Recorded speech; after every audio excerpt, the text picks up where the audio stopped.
dia a todos. Mais uma vez estamos dia. presentes aqui. Pode falar. Eu, Carlos Vinícius, Enzo E Bianca. e hoje com a presença de mais um convidado, o senhor Tauro Augusto de Araújo Matos. Vamos iniciar aqui hoje com alguns temas muito importantes, mas a princípio falar um pouquinho sobre a carreira acadêmica dele, formação e tudo mais. O senhor Tauro, ele é doutorado em Educação pela Universidade Católica de Petrópolis, focado na gamificação como instrumento no processo de aprendizagem para o ensino superior, explorando as potencialidades e benefícios dessa abordagem. Mestrado em Ciências da Computação pela Universidade Federal de Uberlândia, pesquisa sobre a construção de índices invertidos para a recuperação de imagem baseada em conteúdo, como foco em recuperação de informações e distâncias vetoriais. Graduação em Sistemas de Informação pela Universidade Acadêmica, Centro Universitário Acadêmico, TCC sobre Data Warehouse aplicado no futebol de campo. Hoje vamos explorar como a gamificação e a sala de aula invertida estão revolucionando o ensino na administração e como essas metodologias ativas têm aumentado o engajamento dos alunos. Temos aqui uma experiência profissional incrível, né? Ele trabalha no Centro Universitário de Valença, Unifaa, é Head de Qualidade e Acreditação, responsável pela integração dos órgãos gestores e colegiados, buscando o aprimoramento da gestão institucional. Coordenador de cursos superiores de tecnologia, coordena os cursos de análise e desenvolvimento de sistemas, redes de computadores, sistemas de informação, defesa cibernética, engenharia de software e todos na modalidade EAD. É professor e pesquisador institucional, atua como professor em disciplinas de tecnologia e inovação e coordena pesquisas para melhoria de qualidade de ensino. O professor Tauler ele tem a atuação em várias linhas de pesquisa e projetos, mas principalmente também ele é avaliador institucional pelo MEC e pelo INEP para processos de credenciamento e recredenciamento de cursos de instituição de ensino superior com especialização na área de TI. Dentre as linhas de pesquisa dele, a gente possui mineração de dados na educação, que ele investiga como a mineração de dados pode auxiliar na personalização de qualidade de aprendizagem em ambientes educacionais. E dentre seus projetos, de maneira geral, tem a gestão de educação das instituições educativas, sobre uma pesquisa sobre políticas e práticas educacionais e a sua relação com a qualidade da educação. Sistemas, que é sistema de meta-avaliação em simulados, que desenvolve um sistema de avaliação avançada para simulação de exames nacionais, e inclusão digital, com um projeto focado na inclusão digital como meio para reduzir a exclusão social e econômica. Professor Tauler, seja muito bem-vindo ao Pode Falar. Muito obrigado. Olá, pessoal. Agradecer o convite do Enzo, da Bianca, do Carlos, toda a equipe aqui, né, para esse evento. Chamar o educador para falar uma coisa que ele gosta, né? Então a gente fica sempre feliz, né, e disponível para participar de eventos como esse, né, trazer e contribuir com a sociedade, né? Uma vez como professor, a gente quer compartilhar o aprendizado, né? Então, um objetivo como esse, mais nobre, né? A gente está aqui muito feliz, então agradeço desde Muito já obrigada. E obrigado pela apresentação aí nessa área. Professor, conta um pouquinho sobre o seu trabalho, né? A questão da gamificação, como que surgiu a ideia, de onde saiu, aonde pode ser aplicada. Aprofunda a gente um pouquinho nesse tema. Fazer uma introdução, né? A gente pode conversar aqui, né, ao longo desse debate, né, o que vem a ser a gamificação, né, e como ela pode ser utilizada. Então, eu comecei em 2019, mais ou menos, a interessar por esse assunto, né, de gamificação, por ser da área de tecnologia e por ser da área de educação, né, a gente está numa área mista ali, eu sempre quis buscar, né, aplicações da tecnologia nas áreas que eu gosto, né, conforme viram na abertura da minha apresentação, na minha graduação, eu apliquei a tecnologia ao esporte, né, que é uma paixão minha, o esporte, né, então eu falei, tem que trazer minha área de profissão naquilo que eu amo, né, como lazer, então eu apliquei no esporte, né, no mestrado, aí fui para uma área mais específica de recuperação de imagens, né, no sistema de busca do Google, fugir um pouquinho dessa característica, mas bem mais técnica. Mas devagarzinho a cachaça pela educação foi tomando formas, né? Eu me ingressei de vez na carreira de tecnologia, de educação relacionada à tecnologia, né? E sempre gostei de ferramentas que auxiliam no processo de ensino-aprendizagem, né? E comecei a despertar o interesse pela gamificação, né? Ali no ano de 2019, mais ou menos, ao ler, estudar e entender o que vem realmente a ser, né, a gamificação. Então, quando a gente fala de gamificação, para quem está ouvindo, né, e isso para quem era da educação existe uma confusão maior, talvez para quem era da gestão menos, porque quando se fala de gamificação, muitas pessoas pensam que é inserir jogos, né, no meio de uma aula, usar um aplicativo de quiz, de perguntas e respostas. Isso não necessariamente é a gamificação. A gamificação é uma metodologia completa, né, de um processo no qual você determina como um jogo, ou seja, a gamificação é usar elementos dos jogos, mas sistema de pontuação, por exemplo. Sistema de pontuação, desafios, né, motivação, enredo, história, mas sem ser necessariamente um jogo, né? Então, aplicado seja no meio empresarial, seja no meio educacional. Então, para ficar mais claro aqui, vamos começar, né, pensando coisas que todo mundo conhece, né? Então, plano de milhas, né? Recompensas, né? Quem aqui não deixou ou passou a comprar sempre um determinado local para ganhar milhagem ou ganhar pontuação, ou de famoso cashback, né? Que ficou mais na moda o cashback. Isso nada mais é do que um exemplo de gamificação, né? Quanto mais você usa aquilo, mais você é, né, recompensado por aquilo. Então vem desde o início lá, né, quem era a época do escoteiro, né, cada vez menos, eu acho que hoje tem, mas o escoteiro é um exemplo maravilhoso de gamificação.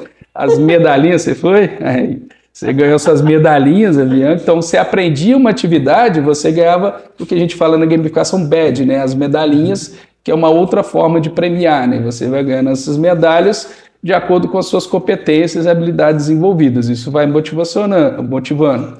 Funcionário do mês nas empresas, bota fotinho lá, né? Antigamente era mais tradicional. Cria-se uma regra, cria-se o desafio, verifica ao final disso se foi cumprido e retribui, né, por badges ou medalhas ou moedas, que é o termo muito comum da gamificação, né? As moedas, o que você ganha, né?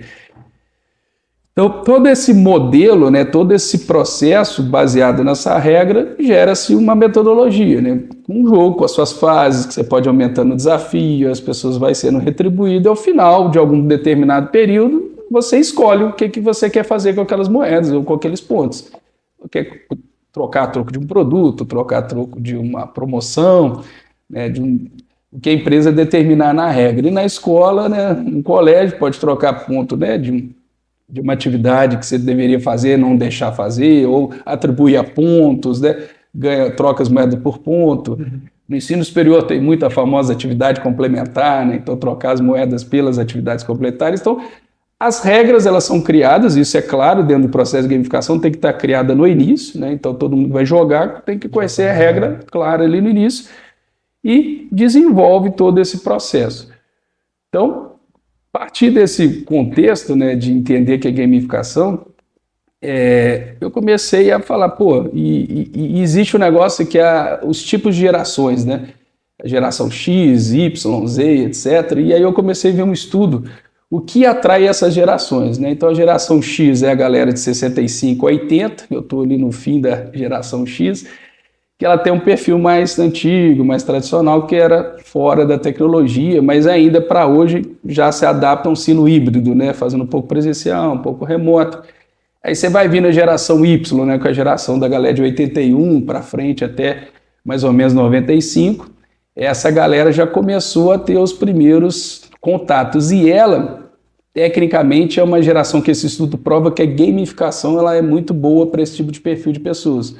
A galera que hoje vai estar mais ou menos com 25 a 42 anos, o estudo já mostra que a gamificação atinge bem eles. E a geração Z, né, é a galera que vai estar aí com 13 a 27 anos hoje, que também é o público da faculdade. Está no ensino superior, mercado de trabalho e, tecnicamente, né, está no ensino, né? Então, essas duas gerações, elas são muito motivadas pela gamificação. Falei, então, se a galera gosta, vamos começar a estudar e aplicar, ver se isso é verdade. tanto para a empresa, né, que é o perfil de idade hoje, se você pega quem está aí de 20, né, 40 anos, é a galera que está no ensino... Minha área de especialidade é ensino superior, né, então eu atuo com essa idade. Há 40 anos é a galera que está no mercado de trabalho, então vamos pensar, vamos ver que isso deve funcionar mesmo. Aí em 2019 peguei um projeto bem assim, imaturo mesmo, criei, né, uma disciplina onde eu ia fazer uso de gamificação, né, usando uma metodologia que é muito comum, que é o famoso ensino híbrido, que é a sala de aula invertida, né, que é que o aluno tem um contato prévio ao conteúdo antes da aula, e aí você chega na aula, você não vai explicar a teoria, né, você vai fazer a prática, você vai iniciar a aula ali abordando 5, 10 minutos da teoria, né, onde o aluno já tem um base, um pré-contato. Isso eu reforço muito para os alunos, né, que eu amo essa metodologia, mas ela tem esse desafio. Por quê? Depende do aluno, porque se você dá o pré-aula e chega na aula e ninguém leu, a metodologia acabou. Né, você já foi para o espaço, a sua aula ali que você programou já quebrou. Então, por isso que eu pensei em trazer gamificação. Eu falei, cara, esse aqui o aluno vai fazer isso aqui antes. Então, se ele vai fazer algo antes, eu preciso motivá-lo. Como que eu vou motivá-lo? Moeda. Então, vamos pensar aqui. Se ele fizer essa atividade antes, eu vou atribuir moeda para ele. Beleza, ele chega na aula, faz exercício. A metodologia da sala de aula invertida tem um pós-aula, que é o aluno realizar uma atividade que é o famoso dever de casa que a gente faz desde lá do colégio, né, com a tia Carminha lá, que é o fazer o pós-aula relacionado àquela aula. Mas ele precisa fazer esse pós-aula também, né? Então, o público do ensino superior é um público que, a maioria, trabalha o dia inteiro, vem realizar ainda mais o perfil. Eu trabalho no curso de administração, né, pedagogia, tecnologia. É um público de alunos que trabalham e estudam à noite. Então, se eu estou dizendo para ele que ele sempre tem que ler uma aula, para tirar um tempo para estudar antes da aula e posterior da aula fazer uma atividade, isso vai gerar uma organização para ele, uma dificuldade. E se isso não acontecer, a metodologia da sala de aula invertida não funciona. Aí você vai falar que está dando, mas não está dando, né? Porque você vai ter que dar aula normal para explicar o que ele tinha que ter visto antes e, né, aplicar. Então eu criei um modelo, né? Foi não em todas as aulas, são normalmente 14 aulas no semestre, onde eu criei 6 etapas durante o semestre, 3 antes da primeira prova e 3 depois, com 3 aulas utilizando essa metodologia e falando com eles, ó, para essas aqui nós vamos aplicar a gamificação. Então, se você assistir o pré-aula, então a gente pegou uma plataforma, né, de gamificação que conseguia ter um sistema, né, para organizar. Uma pergunta que a gente pode fazer, é obrigatório ter tecnologia para ter gamificação? Não, você pode fazer num quadro, numa cartolina, fazer xizinho, botar as moedas. Obviamente a tecnologia, como tudo na vida, ela é um meio, eu não posso pensar ela como um fim. Mas nesse modelo a gente conseguiu utilizar uma ferramenta. E aí ele assistiu o vídeo, né, era uma pré-aula sobre aquele conteúdo, tinha um texto, ele lia, assistia o vídeo e o sistema registra a presença, o que ele fez e atribui as moedas. Vinha para a aula, se estivesse presente no dia e fizesse a atividade prática do dia, ganhava as moedas. E o pós-aula fazia um game lá de quiz, perguntas e respostas sobre o que foi dado para aferir o aprendizado. E ele também retribuía a moeda. E a gente desenvolveu isso ao longo do semestre. Então, nesse momento, em 2019, né, eu não tinha ideia de fazer pesquisa nessa área, não tinha pensado previamente, foi no impulso mesmo, mas eu consegui coletar bastante dados e consegui até, né, escrever um artigo, mas explicando esse processo, desenhando isso, trazendo o número de participação, como eu consegui, porque eu tinha medido antes, né, mais ou menos em torno de 20% no máximo dos alunos faziam pré-aula. E quando eu apliquei a gamificação, não vou lembrar de cabeça para esse projeto antigo, que a gente vai conversar em frente de novo, mas eu acho que chegou a próximo de 90%, mais ou menos 80 e pouco, 90% dos alunos fazendo todas as atividades, pré-aula, participando da aula e pós-aula. Né, porque eles tinham em mente a premiação que eu tinha colocado lá na frente. Né? Então, eu aumentei o engajamento aí em 70%. Né? A metodologia já diz que a gamificação aumenta o engajamento. Então, esse artigo foi meio para provar o óbvio, mas o óbvio, às vezes, precisa ser provado. Né? Então, eu confirmei mesmo que aumenta o engajamento. E escrevi, né, e publicando uma para surpresa, foi o Enangrad, né, que é o maior congresso de administração da América Latina, mais de trabalhos aceitos são mais de 1.000, né, imagina os negados, e eu consegui ser felizado e ser premiado entre os 3 melhores artigos do evento. E nisso eu estava entrando para o doutorado, né, eu mudei, eu falava de gestão da aprendizagem, que é um tema que eu gosto, um sistema de avaliação que o aluno... de meta-avaliação, que é a avaliação da avaliação, né? Minha ideia de doutorado inicial era essa. Né? O aluno faz um simulado e marca uma resposta. Né? E aí, quando ele marcava, vinha uma outra pergunta, perguntando qual o grau de certeza dele sobre aquela resposta. Era um simulado neutro, né, para ele falar. E ele falava, total, fiquei em dúvida, se ficou em dúvida, teve uma outra que você ficou? E aí ele falaria, tipo, marcou B, mas fiquei em dúvida em C, que é muito comum dos alunos, né? Na hora que vai conferir o gabarito do professor, ficou entre B e C, marcou a B, a resposta correta era C. Você, putz, então isso quer dizer que você não sabe o assunto? Não, você sabe mais, talvez, do que a pessoa que chutou e acertou aleatoriamente, mas a pessoa chutou e acertou, ela ganhou ponto, você não. Então o sistema era meio para brincar com isso, né? Para você realmente ter uma nota mais verdadeira sua, né? De você dizer que chutou. Aí eu perguntava, qual o seu grau de certeza? Né? Nenhuma? Então não considerava na meta-avaliação só o ponto. Né? Porque se você chutou, você foi por acaso. Sim. Você não tem aquele...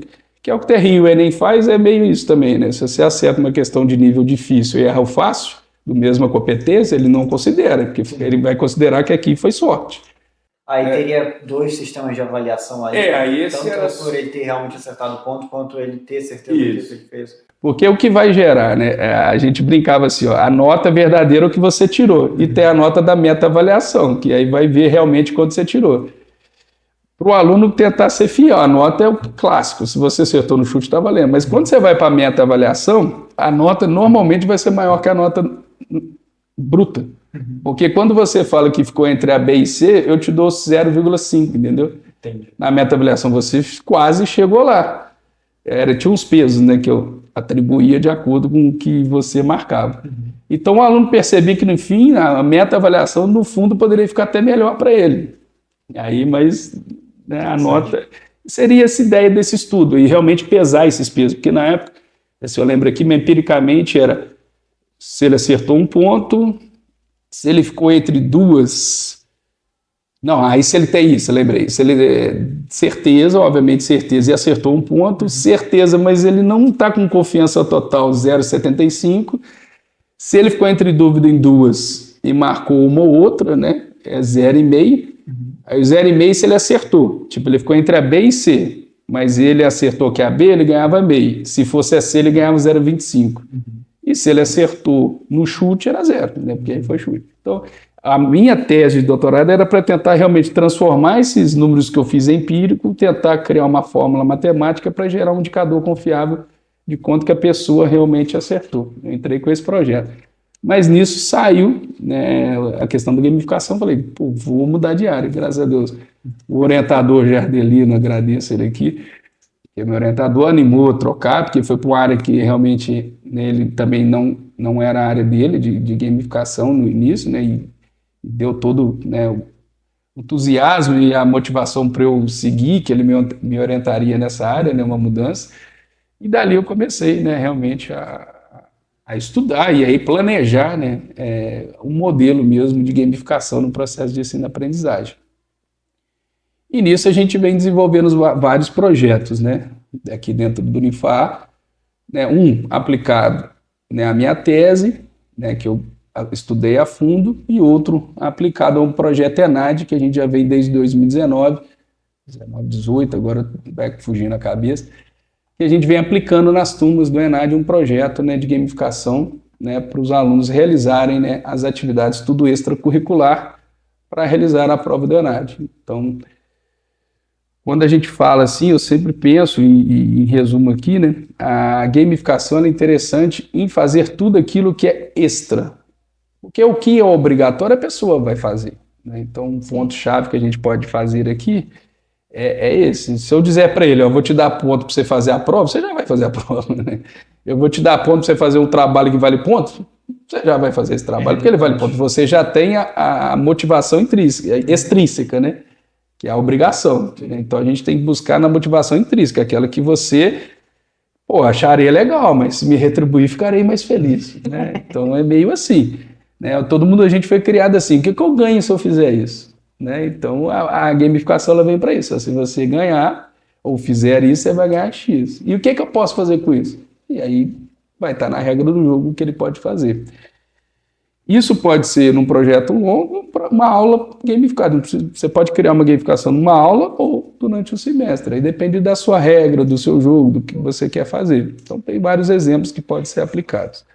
Você encontrou resistência dos alunos quando você tentou aplicar a educação? Como tudo, né? A gente tem, para o doutorado, tem até esses números exatos, quem quis participar, quem não quis, quem não fez, porque o outro eu não fui coletando, né? O doutorado precisa ser uma pesquisa desde o início, né? A gente já veio registrando tudo, tem todos os controles. Mas como tudo na vida, né? Vou te exigir mais, né? Então, ao mesmo tempo, tem, né, pessoas que recuam, né? E além de exigir, eu vou estar verificando, né? Seu nome vai estar no ranking, você vai estar vendo se você está fazendo, se você não está. Isso tudo tem que ser levado, né, dentro de um contexto, né, com jeito ali para não ferir ou não atrapalhar ou quem não queira participar. Então, desde o início, a ideia, né, da gamificação sempre foi voluntário, né, as pessoas participam, né, caso elas queiram, né, no modelo acadêmico, né, aqui que eu fiz. E o aluno que não concorda, ele já nem participa. Obviamente, a gente incentiva ao todo, porque é para o bem dele, né? A gente não faz as coisas porque a gente quer, né? É que estudou, viu que metodologicamente isso é importante, que vai aumentar a aprendizagem dele, que faz sentido, que vai... Motivação, várias coisas interligadas.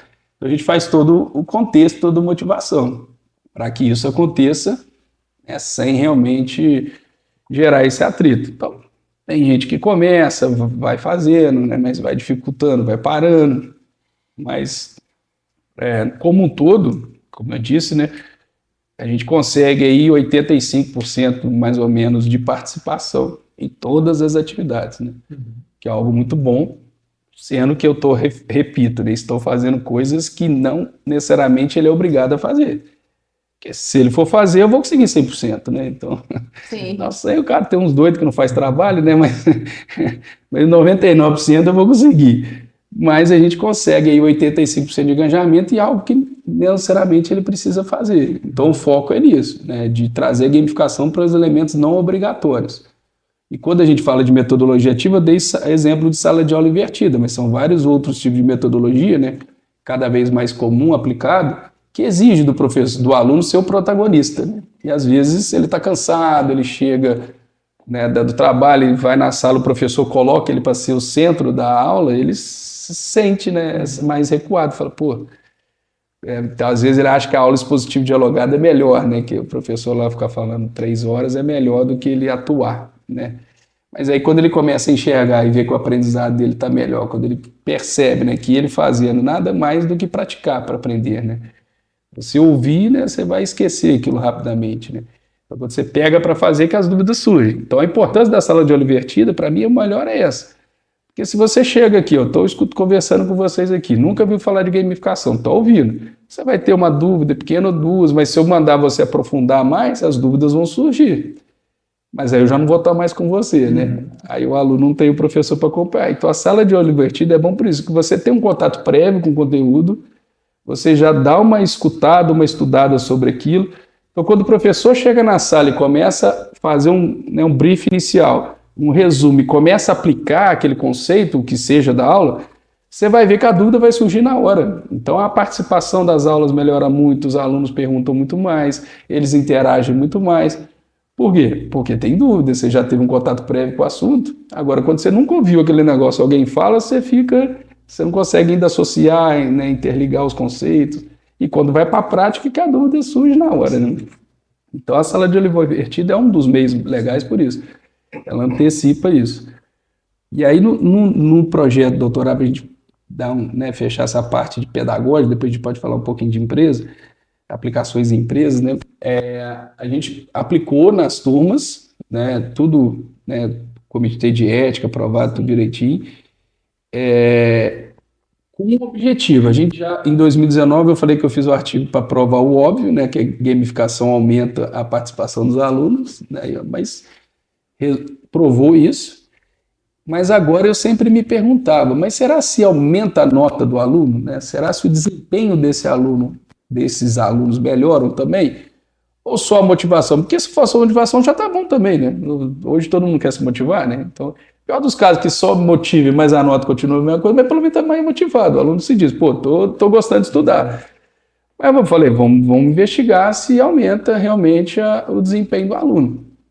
Então a gente pegou algumas turmas, né, que tinham características comuns, né, que teria que ser o mesmo professor sempre, porque no meio educacional sempre, numa pesquisa, alguém vai discutir, mas aí foram professores diferentes, a prova pode ter mudado, ter ensinado outra coisa. Então a gente pegou 2 ou 3 disciplinas que eram o mesmo professor durante uns 5 anos aí, com o mesmo, né, historicamente, o mesmo curso, o mesmo período, e a gente trabalhou como média, né? Porque aí com média, obviamente, né, tem as variâncias que pode variar, mas quando você trabalha com média, você analisa. E aí o resultado trouxe coisas que a gente realmente ficou muito feliz, né, de ver. O pesquisador não pode falar que tem um lado que ele acredita, as hipóteses, né? Sim. Mas, obviamente, você tem algo que você é apaixonado, cara, vamos ter lá, porque a minha hipótese eu tinha 3 caminhos. Aumenta a participação, eu já sabia, né? E aumenta a nota. Aumenta a participação e mantém a nota. E aumenta a participação e diminui a nota. Talvez exigiu, o aluno deixou de estudar, foi fazer outras coisas, não focou. Eram minhas 3 hipóteses.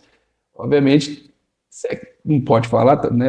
Não tem ninguém ouvindo, né? Que não está gravado, né? Mas o pesquisador tem o seu lado, né? Então, óbvio, seu favorito, né? Lógico que eu queria que a hipótese fosse, né, para cima e aumentar, né? E aí a gente foi, né, analisar os resultados dessas turmas, do desempenho deles, e comparamos, né, o crescimento dessas mesma turma, aí aos mesmos alunos. Então a gente pegou o mesmo aluno em períodos diferentes, tudo certinho, as mesmas pessoas, e verificou, né, qual era o desempenho dele com gamificação e sem gamificação. E a gente não tinha o objetivo de encontrar grupos nessa pesquisa, na verdade eu não imaginava. Mas a gente acabou identificando gerou 4 grupos, que aí virou meu tema pós-trabalho, né? Uhum. Pode partir para o pós-doutorado aí para analisar esses grupos, se pode acontecer em outras turmas, se essa característica vai repetir novamente em outras turmas, em outros locais. Que é o grupo 1, eram os alunos que eu não dei, porque como não tinha objetivo grupo, né, eu chamei de grupo 1. Mas vamos dizer que aqueles grupos das pessoas empenhadas, vamos dizer assim, né, que fazia tudo antes, porque o que a gente fez? A gente mediu como eles faziam as atividades antes, sem gamificação, e depois com gamificação. A gente pegou os grupos e falou, agora, nesse semestre vocês vão fazer tudo isso sem gamificação, semestre que vem vocês vão fazer isso tudo com gamificação. E aí pegamos esses alunos e fomos medindo. Aí tinha um trabalho dos professores colaborando, né, com a pesquisa. Né? Quem fez, quem não fez, quem fez, quem não fez, quem fez, e uma planilhinha e foi anotando tudo quem não fazia no primeiro momento, sem gamificação. E depois, com gamificação, usou a plataforma de gamificação, que, como eu disse, a tecnologia facilita, não precisa dela, mas aí os relatórios era mais fácil controlar quem fez e quem não fez, porque no sistema já ficava contabilizado, não precisava, no primeiro momento foi planilhão mesmo ali de Excel, xizinho, o professor tinha que botar em X em cada um que fez. Então, de novo, aumentou o desempenho, novamente de 20%, que é aquilo que dava antes quem fazia, para 80 e poucos por cento. Então, comprovei de novo que já era comprovado, né, que a participação aumenta. Mas agora vamos chegar na aprendizagem. O que aconteceu? Então, a gente acabou identificando 4 grupos. Um grupo 1, que eu comecei a falar para explicar, né, alunos que faziam tudo sem gamificação e continuaram fazendo tudo com gamificação. Um grupinho ali de alunos que fazia tudo. Esses alunos obtiveram uma melhoria em escala de 10 de 1,87 na nota.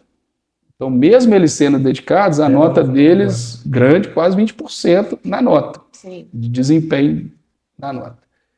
O grupo 2 é a geração Y purinho, quer dizer, que é a galera que não fazia nada e com a gamificação tem no estudo, né, no relato lá mostra isso, que a geração que eu falei, Y, é apaixonada, a gamificação comprova que eles não faziam nada, ou quase nada, vamos dizer assim, quando fez gamificação eles foram para mais de 80% do cumprimento.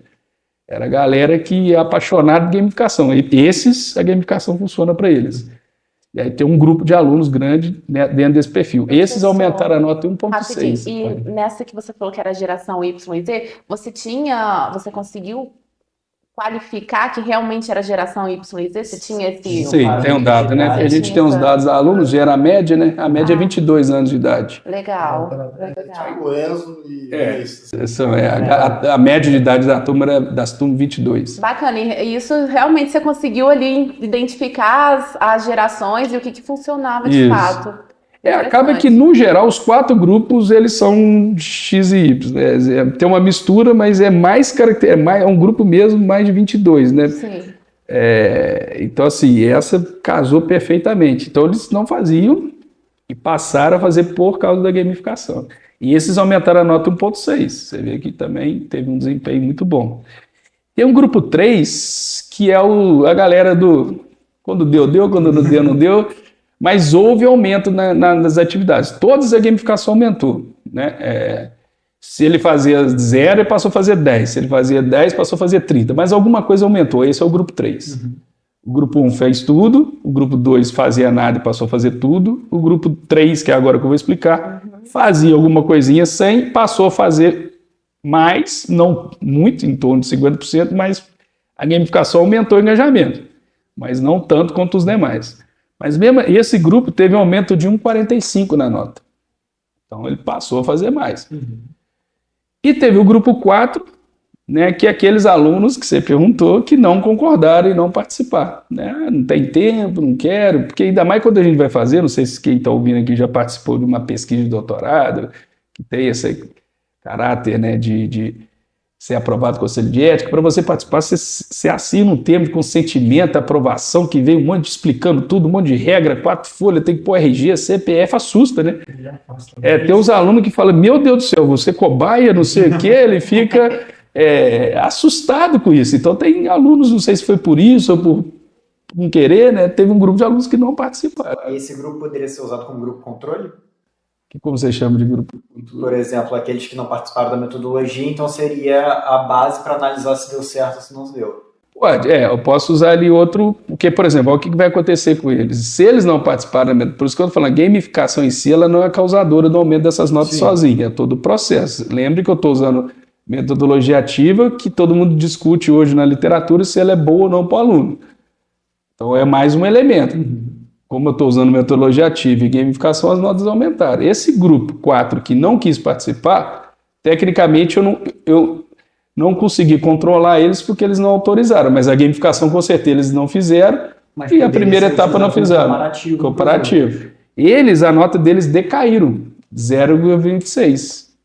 Então só deles não participarem, porque acontece, olha o nível da turma, quando você segue o que a literatura diz, a metodologia ativa aumenta o aprendizado.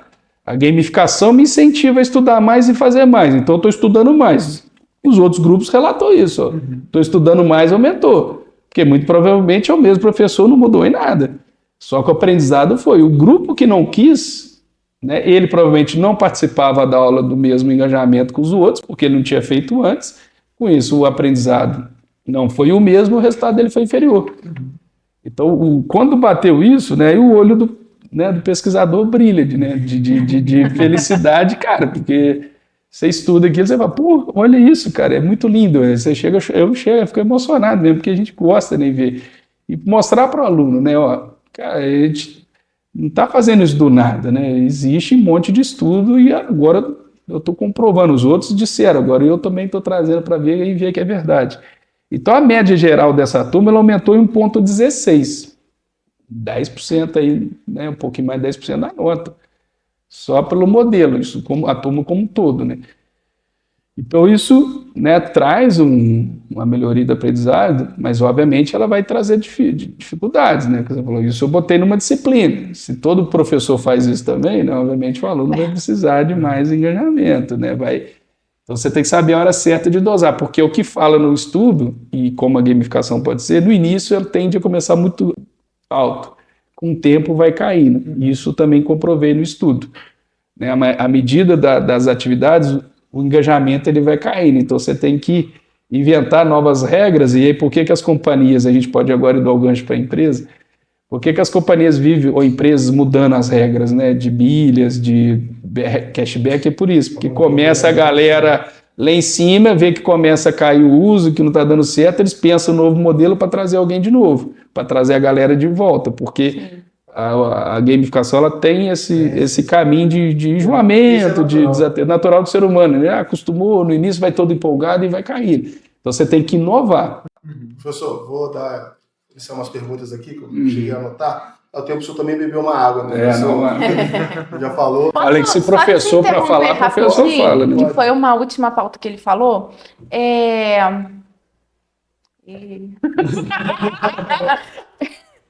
Peraí. Lembrei. Como que, por exemplo, você falou assim que teve um aumento na nota. Às vezes a gente tem numa faculdade uma disciplina que é a maior dificuldade dos alunos. Você acha que poderia ser utilizado nessa disciplina com maior dificuldade, com os índices de notas mais baixos, para tentar fazer um engajamento com a turma, aumentar? Como que isso poderia ser usado numa matriz curricular? Sem dúvida, né? Como eu falei, se a gente pensar em todas, eu acho que realmente para o aluno também vai ficar... Porque a gente tem que pensar como todo, né? Todos os tipos de aluno, né? Porque igual tem um grupo que faz tudo para ele já... Tem que ser uma organização, porque, né? E aí vai ficar enjoativo também, né? O que é bom, tudo que é demais vai ficar ruim. Então você tem que buscar outros tipos de metodologias. Porque esse foi na sala de aula invertida, né?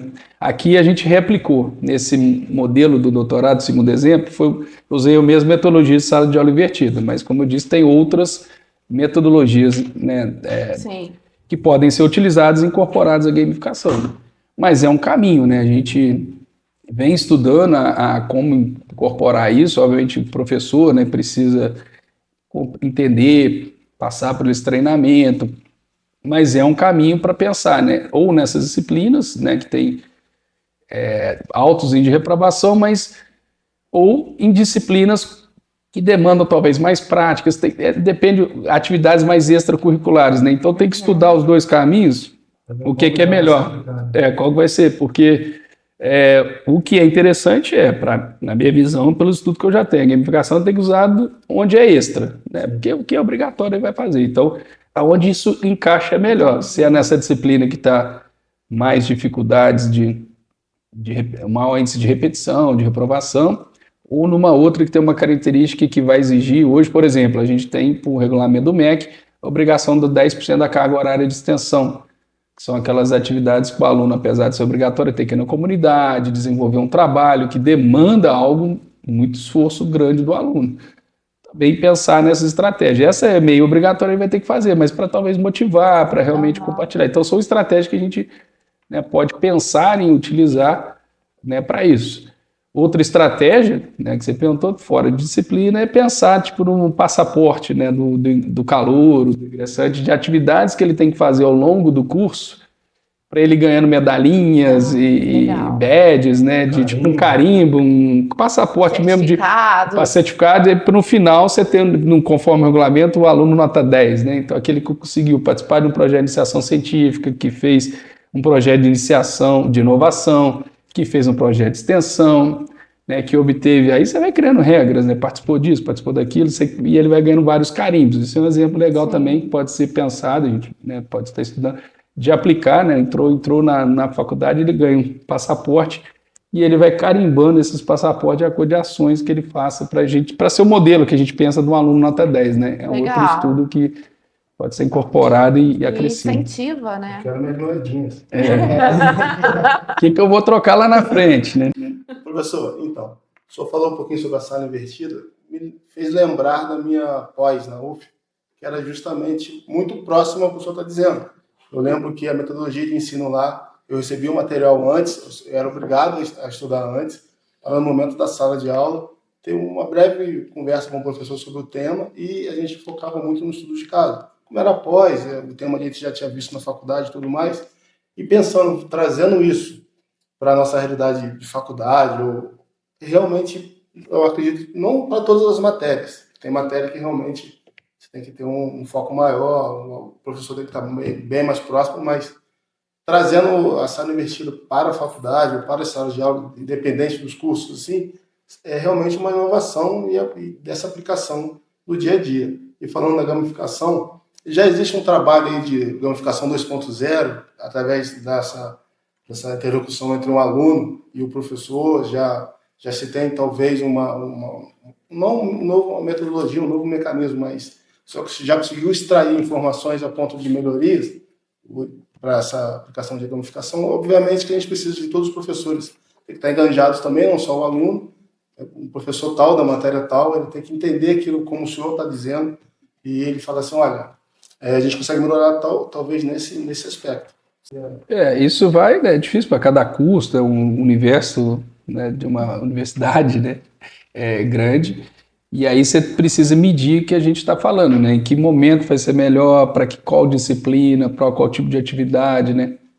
A gente fez há um ano um treinamento, que a gente tem todo o período, né, de férias ou recesso, seja férias de janeiro, pós-aula e julho, né, de formações continuadas para os professores, onde um dos temas, né, eu ministrei para os professores uma oficina de como fazer, né, e detalhando mesmo, né, trazer os conceitos de jogos, os elementos, os desafios, que aí você vai botando desafio, aqui que tá resumido a gente pode, mas, né, quer ver um exemplo clássico para você, o aluno sempre pede aula de revisão, né, e eu não dou aula de revisão, né, porque para mim revisão beneficia o frator, o cara que nunca foi na aula assiste a revisão e o cara que sempre vai na aula, no dia da revisão, já escutei isso 1000 vezes, não presta atenção, e o cara que nunca foi fica sugando lá o professor e acaba, né, então, né, para dar revisão não precisa ter aula, né, vamos dizer assim.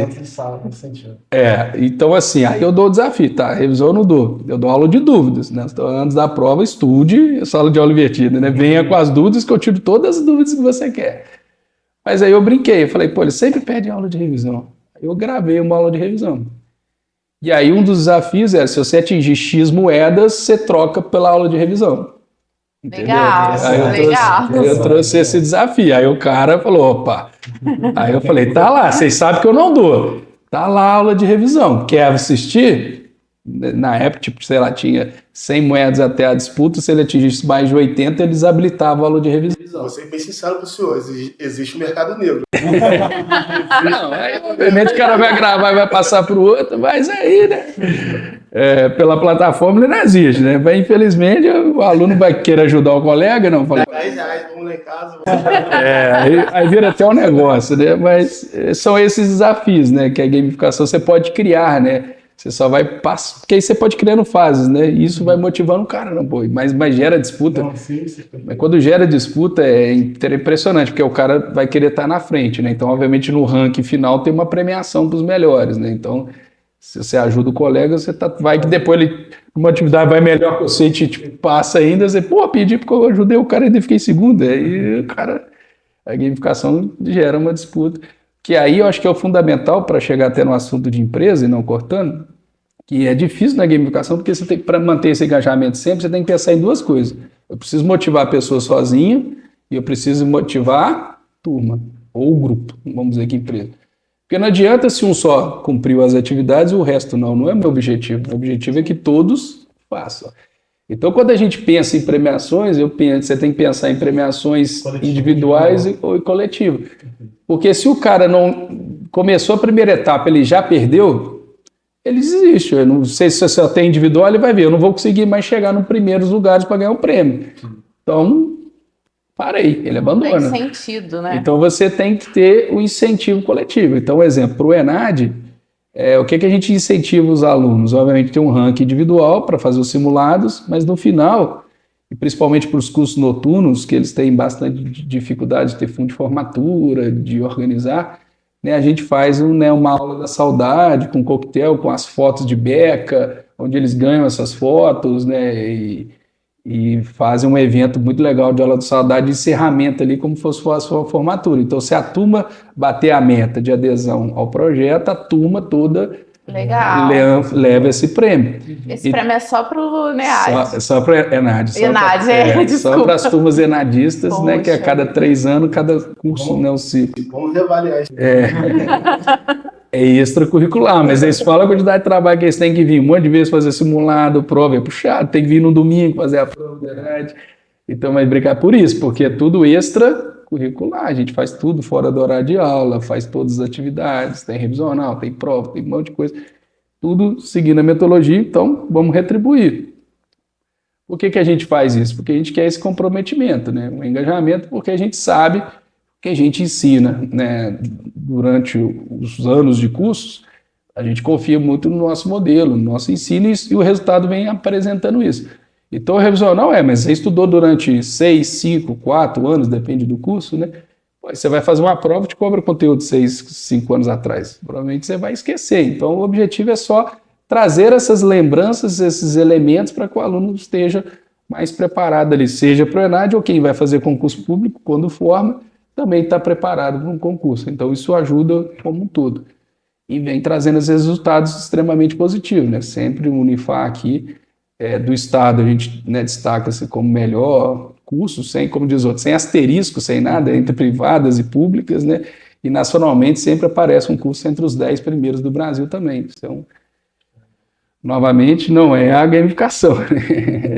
É um elemento, né, que ajuda a contribuir dentro desse processo, né? Em nenhum momento a gente afirma que ela é a causadora, ninguém é mágico, né? Tem todo um contexto, mas ela é um dos elementos presentes também dentro desse revisional da ENAD que traz... O senhor fala um pouquinho sobre a meta-avaliação, que é a variação dentro da avaliação.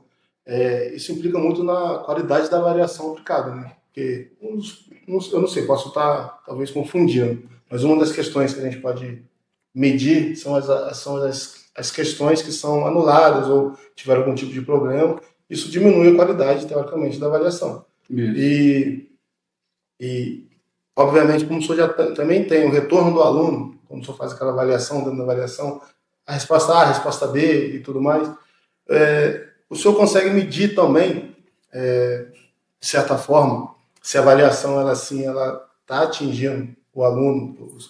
A forma de medir simples, se é uma avaliação com mais dificuldade, ou mediana, ou uma avaliação mais fácil, você consegue medir através dessa meta-avaliação? É um caminho, né?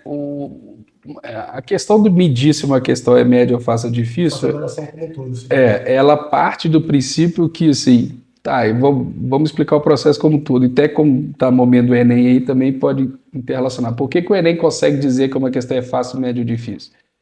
O ENAD não acontece isso. Eles tentam, mas eu só consigo afirmar a partir do momento que uma questão é aplicada.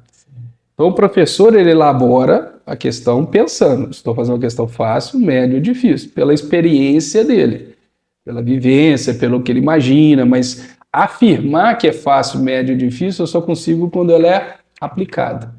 Aí eu vou ter o grau de certeza que aquela questão é fácil, médio ou difícil. Até porque o professor já tem anos ali de prática para ter aquele conhecimento. Mas ele mede.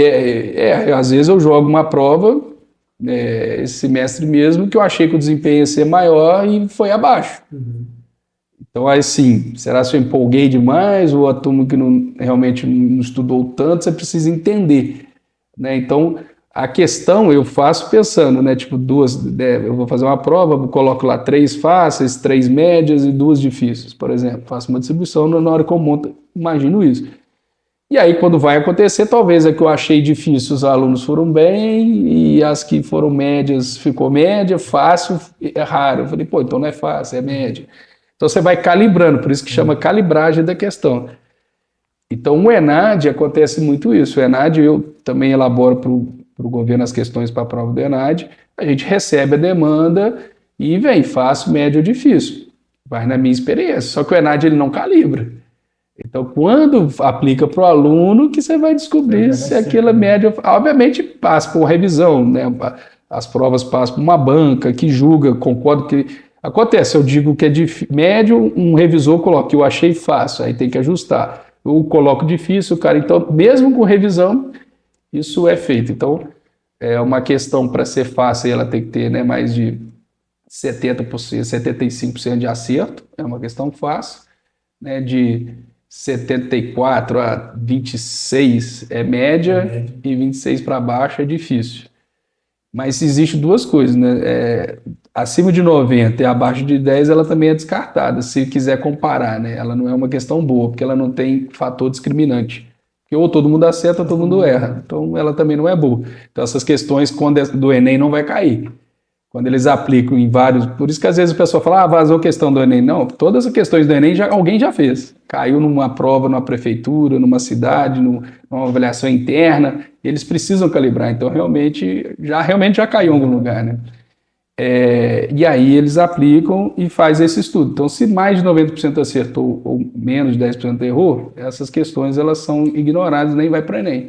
No ENAD não, aí cai, às vezes, aí elas são ignoradas depois, aí fica ruim. Né? Como elas não têm fator discriminante, na hora de calcular a nota, essas questões são anuladas. O fator essas que ou todo mundo acertou ou todo mundo errou, elas são como se fosse anulada. Ela não pode, porque ou ela está fácil demais ou ela está difícil demais. Tem esse equilíbrio, esse peso desafio. Então, para o professor, ele não... Realmente, na sala de aula, eu penso, ele monta pensando e vai acontecer isso. Aí ele vem um resultado e ele vai analisar, por que que isso foi baixo ou por que que isso foi alto? Está dentro do que eu esperava? Então, ele vai comparar com o que ele fez e o que deu, o que ele esperava e o que deu. Porque fica difícil, até porque podem ser duas turmas distintas com a mesma avaliação. O professor ele pode ter, de uma turma, ele pode ter um resultado aquém que ele esperava e outra turma... Por isso que você vai na média que você vai testar. Aí ele vai ver, aí se deu baixo, ele vai falar, cara, mas eu imaginava que seria alto. Aí pode ver, pode ter erro na estrutura da questão, uma palavra ali que dificultou, aí ele tem que analisar a questão como um todo, para identificar por que se ele achava que era fácil, pouca gente acertou, ou se ele achava que era difícil, e muita gente acertou também e não está difícil, né? Porque pode ser o contrário, né? Você fala, esse aqui é difícil. Aí você vai analisar, 80% acertou uma questão difícil, então não tem coisa errada também.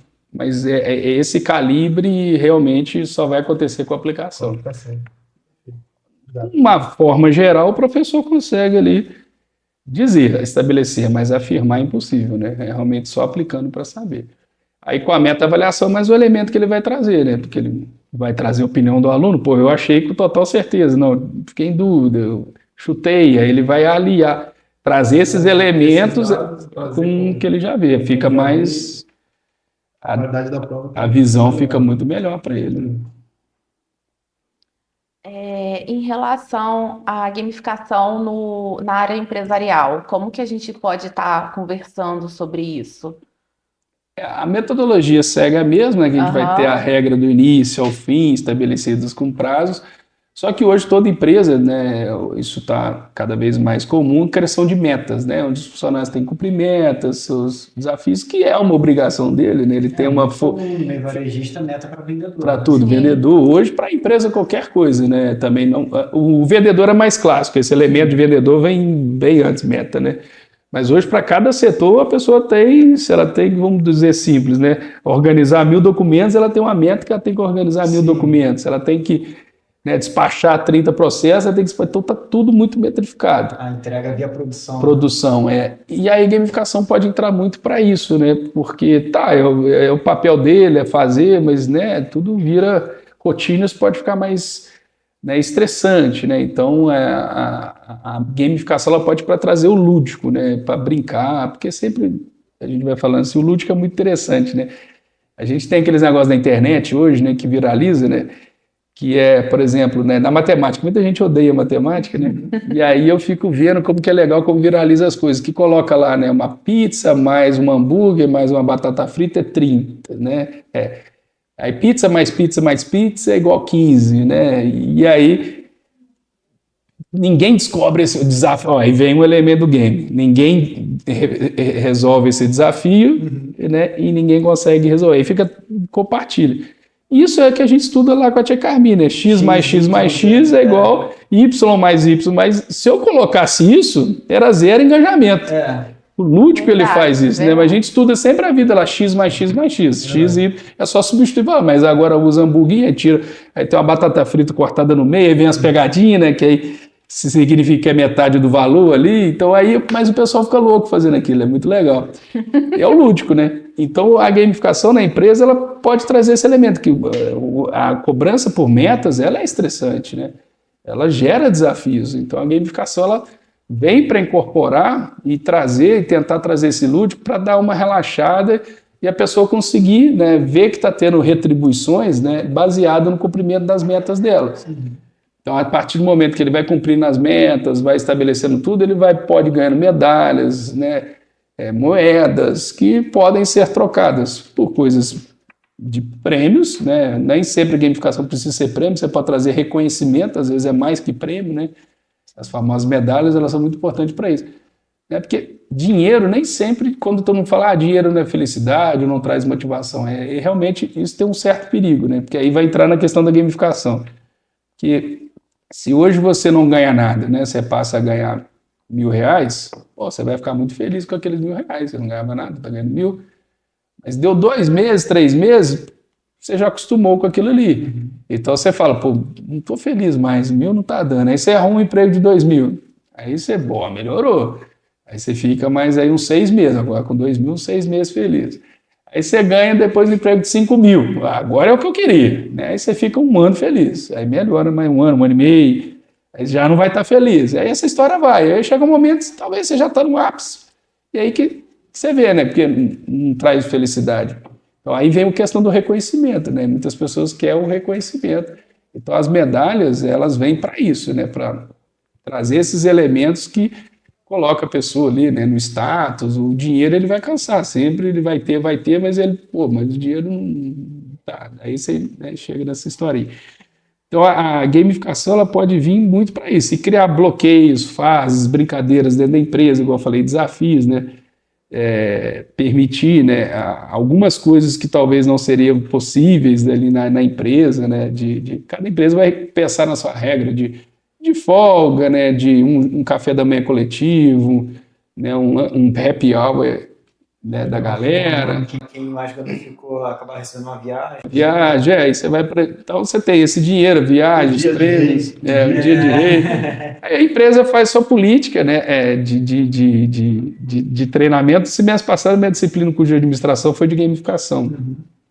E a gente era uma disciplina de extensão, até, né, aproveito para agradecer, a gente parceria com a P1G daqui de Valença, os alunos fizeram um estudo de implementação, né, de gamificação lá dentro da P1G, dentro da disciplina.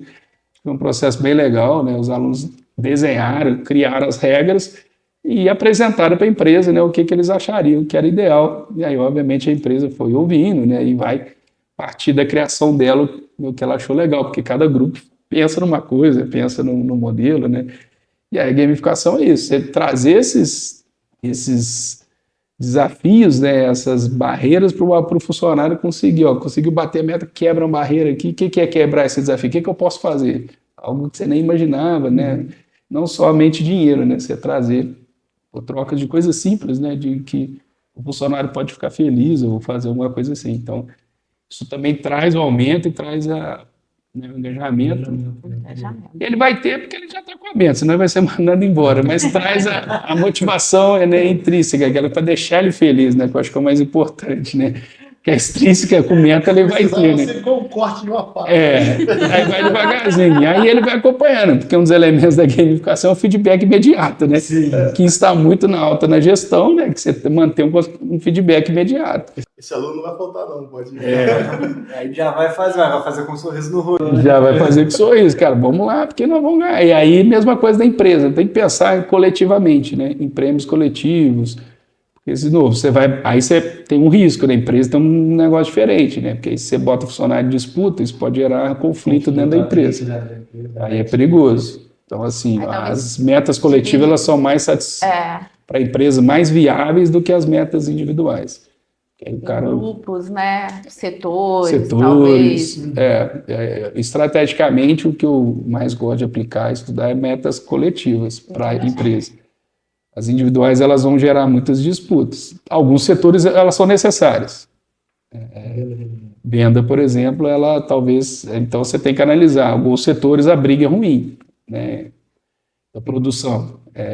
Aí pode começar o cara a sabotar o outro, esconder alguma coisa que você não está vendo, entendeu? Porque aí você não pode, né, taxa de erro, né? Aí ele começa a esconder o erro, né? Então, você tem que pensar mais coletivamente para evitar essas... Porque tudo que você gera game, gera premiação, gera desafio, pode ter um lado ruim, pode gerar, né, o lado de tentar enganar.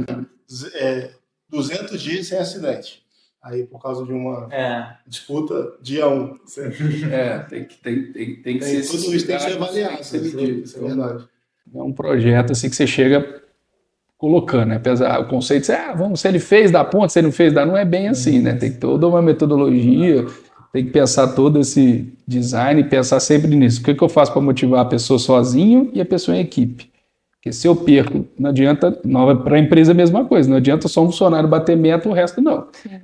Então ele tem que pensar em estratégias que a empresa toda bata meta e não somente um. Então a meta ela precisa ser mais, né, do setor, né? Fica mais interessante. Muito bom. Mais alguma pergunta em relação à gamificação? Quer passar para o quadro rápido? Vamos. Professor. Tem mais alguma pergunta, Vinícius? Estou sintetizando aqui. Posso voltar em qualquer momento. Pode passar. Aqui no podcast a gente tem um quadro de perguntas rápidas que a gente vai passar algumas perguntas para você e você tem que responder com a primeira coisa que vem na cabeça, de maneira rápida, sem pensar muito. Rapaz, quantas moedas eu vou ganhar? Toma até uma água, então. Pode começar, Elsa. Posso? Pode. Professor, me fala uma inspiração sua para você ter desenvolvido esse projeto. Uma pessoa que foi a sua inspiração. Pro projeto ou pra carreira? Para a carreira, de maneira geral. Professor? Cara, sempre vem da família, né? Minha família é de professores, né? E eu gosto até de aproveitar esse parênteses, tem uma tia minha que brinca muito, porque inicialmente eu fui para educação física, eu falei que era um esporte grande, mas acabei desistindo, fui para tecnologia, ela ficou feliz. Um não é professor na disciplina, né? Na família. E aí terminei o curso de computação, comecei a trabalhar na área de tecnologia, mas decidi para o mestrado, e no mestrado comecei a apaixonar por educação, ela já foi chorando, ela falou, não. Chegou no Natal, então, tenho medo de contar para a senhora aí. Fui de vez para a educação. Mas sempre família, a gente vê isso para o que está próximo da gente, né? Então a gente sempre tem, difícil falar assim, né? Além da família, eu sempre via, talvez por esse sangue, né? Via grandes professores assim, que eu falava, cara, eu vou fazer isso. Ao mesmo tempo, ao contrário, eu vi o professor fazer alguma coisa, eu falava, pô, eu não faria isso. Pensando comigo, né? Então, era uma palavra só, já falei quase 10 minutos, né? Mas esse é mais difícil, porque assim, é uma junção essa pergunta de inspirações que tiveram ao longo da carreira, de professores nota 10, da família, de ver a dedicação da minha mãe, minha tia, família em si, como todo, fazendo aquele carinho, preparando a aula para os alunos, vivenciando aquilo, entendeu? Acho que isso foi uma junção de fatores. Essa vai ser difícil de responder numa pergunta. Perfeito. Qual foi o seu maior desafio no projeto? Ou na vida profissional?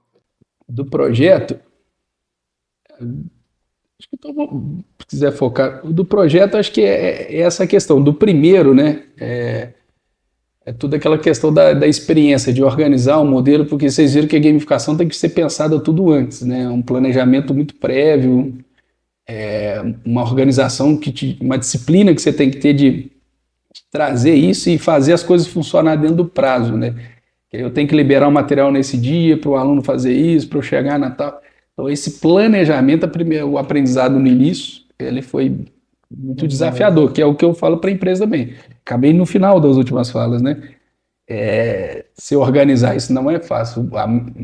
A metodologia para que funcione, né? E você medir, se você está errado, você tem que perceber. Aí você já lança um desafio desse. Aí é primeiro momento, né? 20% só das pessoas fazem. Você já colocou que a meta tinha que ser acima de 80%. Aí o que você faz? Seu projeto já foi para o espaço, né? Sim. Então, por isso que é uma questão importante, qualquer instituição, e a meta ela precisa ser, né, que é a questão da teoria do flow, né? Você precisa buscar o equilíbrio entre o desafio e a habilidade da pessoa. Então, se você sabe, por exemplo, que eu cheguei com 90% de participação numa turma, aí eu já digo que a meta é 90%, isso vai gerar ansiedade, vai gerar desafio. Então, eu tenho que dizer, para a primeira atividade é 30%, para chegar lá no final com 90%. Porque se eu já jogo 90% de cara e as pessoas não fazem, aí eu vou falar, acabou o projeto no primeiro dia, né? Então, o desafio é essa organização e o planejamento, né? Ele precisa ser muito bem cuidado e com um gerenciamento de riscos bem já definidos, que na primeira vez na maturidade você não faz. Você vai na raça, né? Mas com a maturidade você começa a falar, se isso aqui não der certo, eu tenho que ter um plano B, porque eu vou falar o projeto acabou. Então você tem que ter um plano B para resgatar, para seguir. Esse filho, percepção. Então esse planejamento é o maior desafio. Você pode ter, para quem for, então para agora, para dizer uma palavra, planejamento. Muito bom. Professor, conta uma curiosidade, assim, pra gente, uma coisa inédita, inusitada, que poucas pessoas saibam, que não seja comprometedora. Mas do meio educacional ou da vida particular? O que você sentir à vontade. Acho que ninguém sabe que eu sou atleticano, né? Mentira. Meus slides têm o símbolo do Atlético, a matéria mais importante. Então, não seria isso, né? Curiosidade que normalmente eu sou um cara mais, como se diz, né? A gente brinca, eu e minha esposa, muito assim, tem aquele quadro do Fábio Porchat, como que é o nome dele? Todo mundo conta as loucuras que já fez. Que história é essa? A gente fica pensando que história que a gente vai contar. A gente Chegou o momento! A gente é meio caixãozinho. A gente fala, acho que eu não teria nem uma história de aventura para contar. Assim. Sempre tem. Sempre tem, mas a gente fica pensando nessas questões assim. Pode ser um apelido, pode ser. O apelido veio, o pessoal brinca, é panda, né? Eu disse que eu pareço um pouco um panda, né? Tio panda. Mas assim, eu sou um cara brincalhão, né? Gosto de fazer brincadeiras, fazer umas brincadeiras com os colegas, por exemplo, vai na casa deles, tem uma garrafa vazia de bebida, né? Enche de água, tampa para ele achar que tá cheia. As brincadeiras. O cara chega lá para tomar uma todo feliz e vê que a água é foda. Então, mas assim, seria esporte. Pode ser? Pode, eu fazer ou gostar. Isso eu não sigo numa palavra. Uma pergunta envolvendo esporte. Vai para a Argentina? Vai para a Argentina? Não vou, porque a gente vai receber a comissão do MEC da Medicina na segunda-feira pós o jogo. E aí o coração bateu mais forte, mas o compromisso, eu que recebo, faço parte do recebimento da comissão, né, tá aqui para receber. Principalmente a gente viu, né, o Atlético não conseguiu voltar na quarta-feira pela greve do aeroporto, né, pela crise que a Argentina vive. E assim, eu poderia, não vou fretado que eu volto domingo cedo, mas eu acho que se na semifinal já fizeram greve, na final a chance de ter uma greve ali no domingo é muito grande. Aí é um risco muito grande, né? Então, o coração tá lá. Mas em segunda, talvez que a gente falou da família, a gente vai virando pai, a gente muda muito, né? Eu tô com um menino de Vitor, faz quarta-feira, não sei que dia que vai gravar isso, mas dia 6 de novembro. Ele faz 8 anos, e a minha menina Catarina tem 5. Né? E aí ao mesmo tempo eu pensei, não consigo levar os 4, queria que não tivesse a visita de medicina, né? Levar os 4, queria ter a condição para levar, mas não vou ter, e perigo também de jogo assim, né?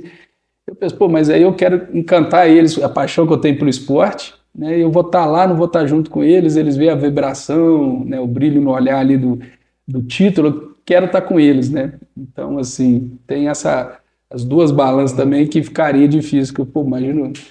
Mas o projeto é ir para Belo Horizonte ver o jogo lá. Isso aí para assistir o clima, porque a gente aqui em Valença, quando o Atlético foi campeão brasileiro e Copa do Brasil 21, saí só de carro buzinando aqui na rua, botei eles no carro, eles não vendo nada, entendendo nada, né? O esporte faz parte, a vitória e a derrota, né? Entender também quando perder. Mas o mais gostoso do clima, antes do jogo, aquela bagunça, né? A paixão das pessoas, né? Eles sentirem isso, né? Então, eu penso em um dos projetos aí para BH, pelo menos aí tá com eles lá. Aí se ganhar, melhor ainda, né? Eu tenho... Meus desejos também era levar meu pai para ver os jogos, mas aí eu tava na dúvida. Vamos para a Argentina junto, pai? Pai, não vou, não quero. Pô, vamos pro Rio então, vamos ver o jogo no Rio. Aí o pessoal chega, está lá todo mundo junto. Eu também não quero. Aí decidi ontem.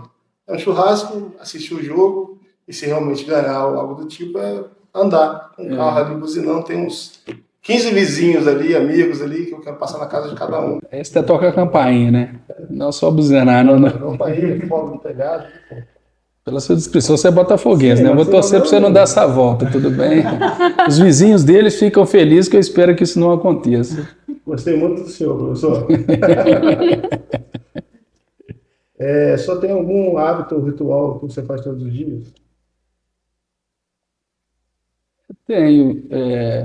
Acho que não consigo fazer todo dia pelas agendas, mas um ritual que eu hoje mais tenho gostado é à noite deitar com meus meninos, fazer eles dormir, rezar, fazer uma oração, agradecer pelo dia.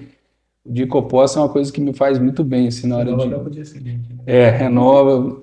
Pela rotina, tem dia que eu dou aula à noite, é a minha esposa que faz eles dormirem, mas os dias que são meus dias, eu gosto muito de deitar, fazer, né, conta uma historinha, faz uma oração ali. Observar eles Na dormindo. nossa fé, e aí dorme junto. É gostoso, dá uma paz. É um ritual que só não consigo fazer todo dia pela agenda de aula à noite, mas Imaginando que deixa. deve ser realmente muito atarefado, tem várias atividades aí, e realmente tirar esse tempo para fazer isso. O resto da semana, ou até do mês, se for o caso, já fica mais Mas leve. dá para, de 7 dias, uns 4 dias por semana, pela rotina, eu consigo fazer. Então, é algo que, se desse, eu poderia todo dia, né, fazer. Professor, depois dessa pesquisa toda, quais são os planos agora? Seguir para pós? Agora, os planos, né? A gente está no trabalho de publicar tudo isso, que, como eu disse, estou aqui falando e o ideal é divulgar isso para o meio acadêmico, né? A gente já submeteu 2 artigos agora, né? Para as revistas, né, Qualizar, que só ruim que são demoradas, né? A pesquisa tem esse desafio, né? Você faz uma pesquisa super atual, é quase um ano depois que vai publicar os resultados, né? Todo o processo. E a gente fica na torcida para ser aprovado, né? E encaminhar isso. Mas eu acho que assim, existe 2 caminhos, né? O estudo é de fazer um pós-doc relacionado a algo, dando a continuação dessa pesquisa, como que eu falei, e no meio profissional realmente conseguir implementar isso em mais modelos, né? Ou com outros professores, conseguir trazer mais professores para o projeto, né? Que gostam do assunto, que querem fazer, né? Compartilhar esses resultados e conseguir expandir, né, essa aplicação, porque é o que a gente acredita muito. A gente não faz isso porque eu sou professor, porque eu quero, a gente acredita na aprendizagem do aluno, né? E que com isso ele vai realmente poder, né, mudar de vida. Eu acho que quando eu escolhi ser professor, é isso, né? É conseguir, né, longe de mim, pô, novamente, na época da gamificação que faz tudo, não vou ser eu que vou mudar a vida de uma pessoa, né?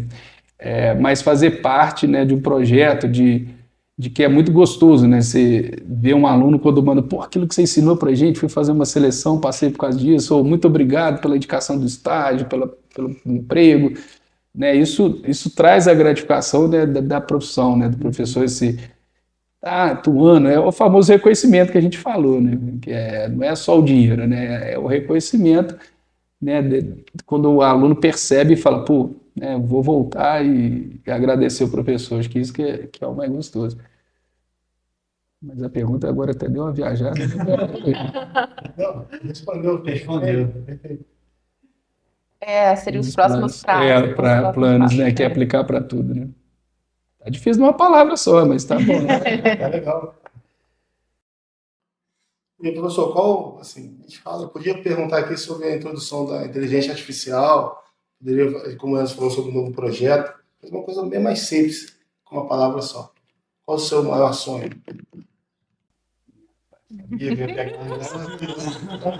Essas coisas precisam ser pautadas que a gente já vem igual que eu não acredito que aqueles artistas chegam lá e falam na hora, fala, bochar desse quadro. A pessoa vai uma pergunta do nada, responde um segundo a palavra, que já sabe as perguntas, que não é possível, né? As perguntas assim são difíceis, né, cara?